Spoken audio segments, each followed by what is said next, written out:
Alright. Hello. Chainsaw Man, chapter 151 just dropped. And we are here to talk about it. It's been 3 weeks since our last chapter, so I hope everyone had a good new year.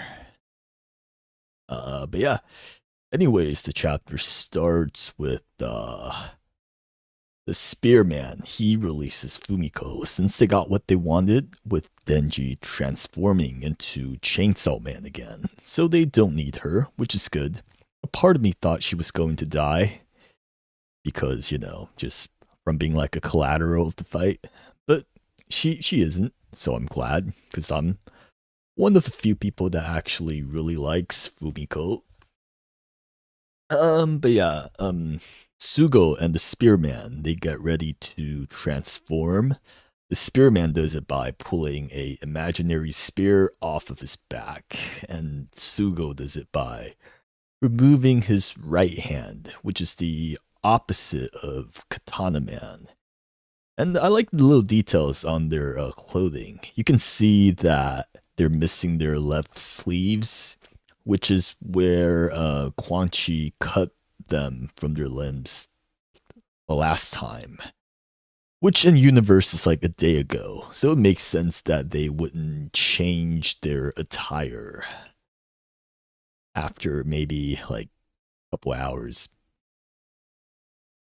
But anyways, Denji thanks them for giving him a chance to transform again into Chainsaw Man.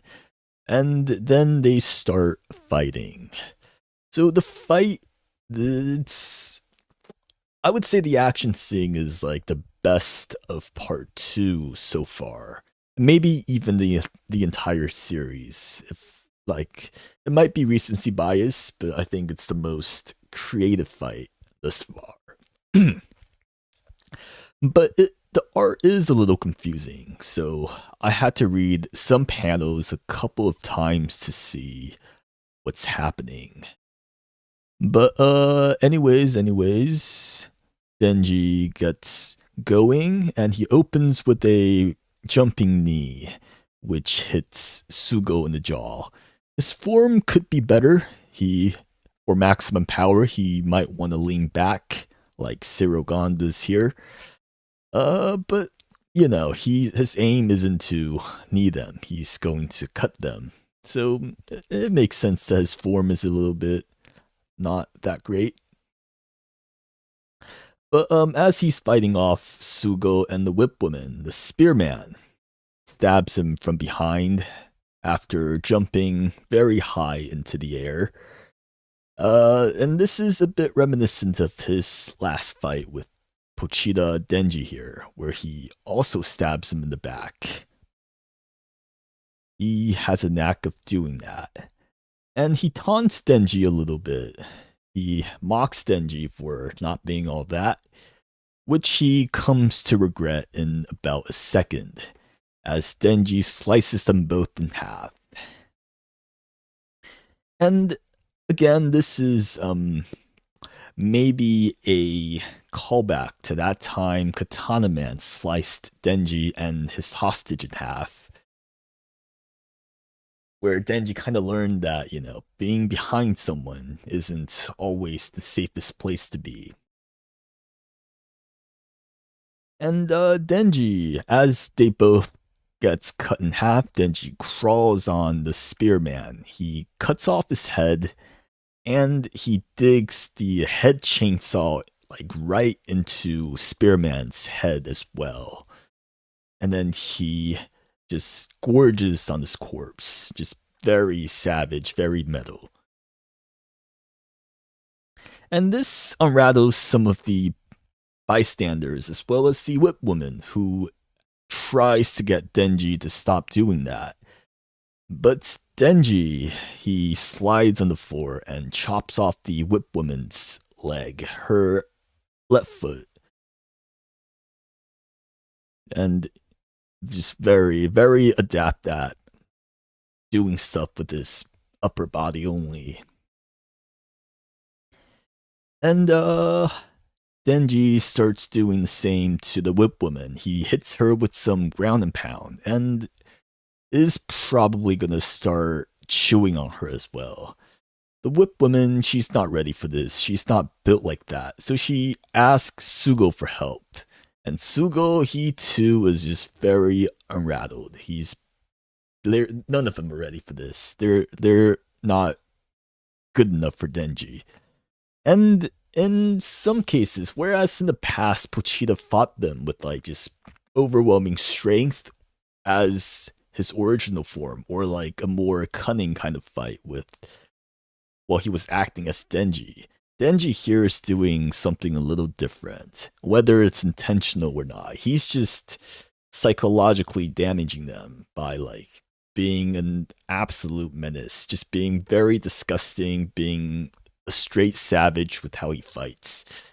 And none of them are ready for that. So this kind of shows a bit of a experience difference between all of them. Because the past 2 years, Denji was acting as Chainsaw Man. He was fighting like on a daily basis, while the other hybrids, they're hanging out in the church, they're staying undercover, and they're just not ready for him in general.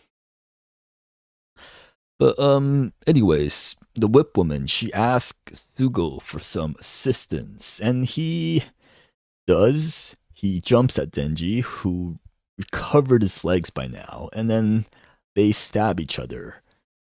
It seems like a bit of a stalemate, but then again, you kind of see a difference in their experience. Whereas Sugo kind of just falters, Denji has a lot more pain tolerance. So while Sugo's standing there, Denji is like moving the chainsaw around in his chest so that he gets that more motion, the more damage as he's doing that. And then he talks to Nayuta. And about massages, which is the title of this chapter. And then he lets Nayuta know that he is a little bit unhinged right now, and it might be the best for her to stay away from him, which shocks Nayuta. On a side note, I think it's kind of sweet that this old lady is like holding Nayuta, because when you see most civilians in the series, they kind of just run, or they're like not doing that. So these two ladies are like the kindest bystanders in all of Chainsaw Man. But anyways, Denji acts a bit unhinged. Is that going to go anywhere? To be honest, I'm not sure. I don't think like he's going to abandon Nayuta right here. But we'll get into that in a bit, actually, right now. But yeah, the chapter ends, and so we don't see Barem at all while the others are fighting. So what is he doing? So Barem, in the previous fights, well, in the Makima fight, the final fight, what he did was he waited for Makima's zombies to like dogpile on Denji before incinerating the zombies as well as Denji. And the fight before that against Pochita, he lets others kind of fight while he sneaks around and blasts Pochita from underneath. So Barem's a sneaky guy. He's probably going for some type of sneak attack again next chapter. So we can expect to see that. And so what's coming next? Barem is 100% going to sneak attack Denji in the very immediate future. There might be a Denji Nayuta separation, even if it's not like willingly.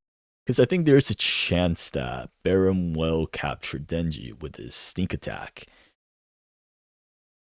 even though right now Denji feels like he's just way above everyone else skill wise. Uh, yeah, as far as Denji Nayuta, I don't see their. I can see like some cracks in their relationship, but like not just full on willingly abandoning each other for now. I think something is going to probably like Denji getting captured, but something is going to interrupt their relationship. Whether Barum does that or Fami does that, because right now Barum doesn't seem like he has the skills to contain Denji. So maybe Fami comes by, gets her hand dirty, and then do Denji in herself. I think that's maybe a possibility. Let me think. But I've been seeing some. I went on Reddit really quick right before this. I see some like people think that Denji is starting his villain arc or whatever. I don't see that happening ever. Because Denji is not inherently an evil person. Like the worst you can say about him is that like he's a bit neutral, but he's not inherently evil. I think some people took that. There's a scene in part one where he meets Kishibe, and he's like, oh, Kishibe asks him if he's on humanity's side or like the devil's side, and he just answered with like whoever treats him better, which is his mentality. But I don't think that's like an indicator of him becoming evil. But yeah, I don't think villain arc is on the future of the series. I could be wrong, but I really don't see that. I also think that people maybe think that because something kind of similar happened in Fire Punch, where the line between like a hero and a villain isn't very clear. But I don't see him doing that. That's I guess that's the end of the chapter. It's mostly an action-oriented chapter, but good action scenes, very creative. The art could be a bit more clear at some points, but I enjoyed it nonetheless. Next chapter comes out in 2 weeks. We have another 2 week break between chapters. And Fujimoto is taking a lot more breaks lately, which I'm actually okay with, because I feel the quality of the chapters have been going up after each break. So I like that, because I've been on there are other series that like are weekly, and I at times feel that it would improve a lot if the authors like take some weeks off to plan their stories, to give themselves breaks, to save themselves from burnouts and the such. So I'm glad that Fujimoto is doing that, and I hope that more authors, more mangakas could do that in the future, follow his direction. But yeah, that's the end of this chapter review, discussion, explanation. I'll see y'all